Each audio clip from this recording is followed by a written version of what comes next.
Hello everyone, welcome back. My name is Lisa Flanders. I am a physiotherapist in Ottawa, Ontario. And today on It's Not TMI, we are going to be doing a two-part series on constipation. The information in this video is going to be applicable to both adults and children, and I'm really excited to try to help you along with how to prevent constipation in yourself and those in your family. From a pelvic floor perspective, constipation is typically caused by muscles that are too tight in the pelvis. When our muscles pull, they often change what's called our ano-rectal angle, making it much more challenging for us to have an effective bowel movement.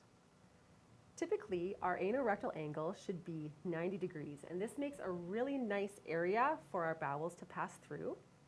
When our pelvic floor is weak, sometimes that changes our ano-rectal angle into more of an obtuse angle, and when the muscles are too tight, it creates more of an acute angle.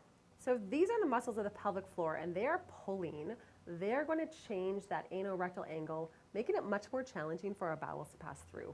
This is really similar to when you have a garden hose and you fold it in half and then the water can no longer pass through.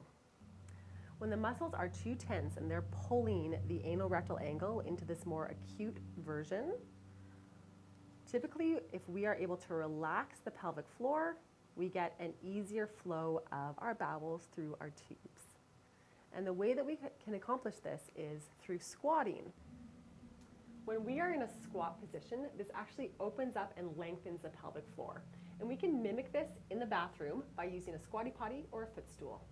When we're in our normal toileting position, if we're sort of rounded and sitting on the back of our pelvis, this will change the ano-rectal angle and again, making it more challenging for our bowels to move. But there are a couple simple things that you can do in the bathroom to help put you more into an upright, squat-like position. If you have a couple yoga blocks, you can place them underneath your feet. Bringing your knees slightly above your hips and just gently leaning forwards. If you have a toddler in your home and you have a footstool in your bathroom, really simple to be able to set that up underneath your feet and put you into more of a squat-like position.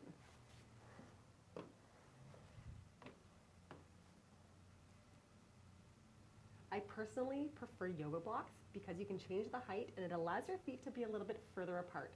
So this is great if you have little kids in your home as well. I'm going to put mine like this, but you also could put them up a little bit higher if you are a more petite person or if you have a young child.